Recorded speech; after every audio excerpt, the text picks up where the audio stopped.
Welcome back to Dryer Vent, guys. I'm Eric, your dryer vent guy. Today we're doing a cleaning of this house, and I figured while I was here I would show the do-it-yourselfers out there how to do it yourself. So we're going to go from Home Depot, where we go and pick up the do-it-yourself kit, and I'm going to show you how to properly clean your dryer vent and some things to avoid. Alright, here we go.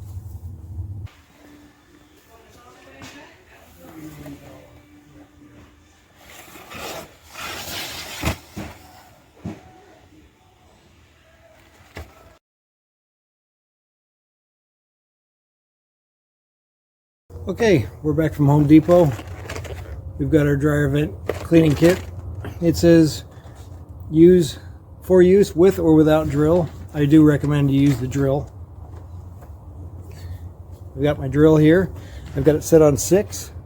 You run these too fast, you can break these, and then you'll be calling me out anyway. So, drill, kit. If you've got a long run and you're going to need to use more than one rod at a time, you're going to want a roll of electrical tape, and I'll show you why in a minute. I also recommend a protective mask and some protective glasses. There's some nasty stuff in dryer vents sometimes, especially if you get birds or rodents in them. So you want to protect yourself from disease. Okay, I've got my handy kit taken apart. 6 rods, 12 feet total.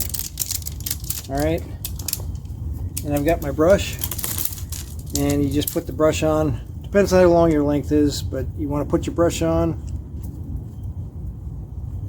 That's all there really is to it. And then, if that's all the longer it is, you can go ahead and put it in the drill. Put it in the drill.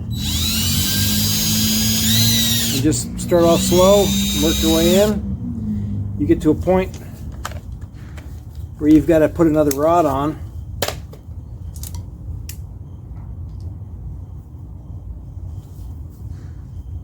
Now here's the trick.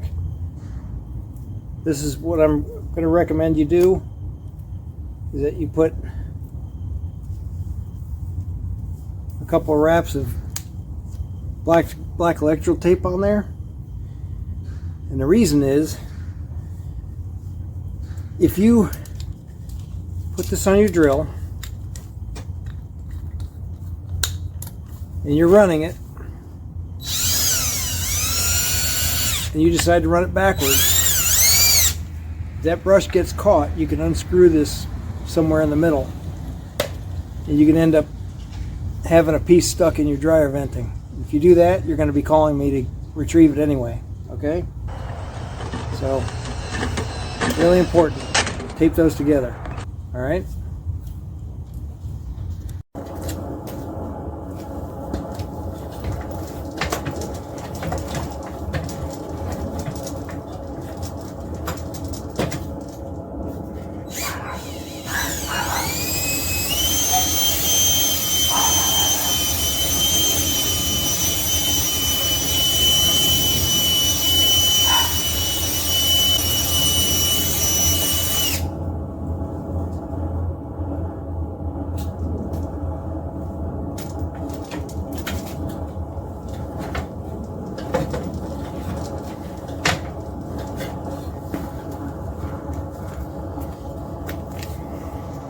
Okay, a couple points to go over. A lot of homeowners will just say, well, I'll just blow it out.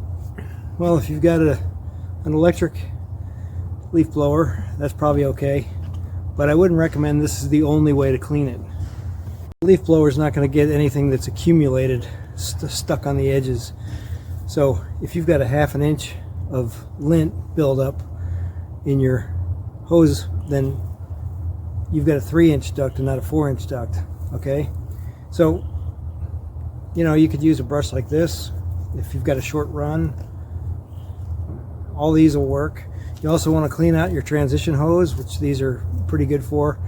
Just scrub them out real good outside in a plastic bag or something. So you get your transition hose cleaned. You probably need to replace it if you've got any dents or dings in it. Clean it, and then when you reinstall it, I usually foil tape, UL rated foil tape, and then I'll put a clamp on it, a 4-inch clamp. Anyway, that's what I do, and that's what I recommend homeowners do. So these are all tools, but not just one. Use a brush for the accumulation. I'll use one of these, but I'll use it at the very end just to blow out anything loose. So do you want to go to Home Depot and spend $30 on a kit and then spend half your Saturday cleaning out your dryer vent? And that's if you don't run into a bird's nest or get a rod stuck or find some other issue. If the answer is no, give us a call. I'm nationally certified. My number's here, and the number and the website are in the description below. Like and subscribe, and thanks for watching.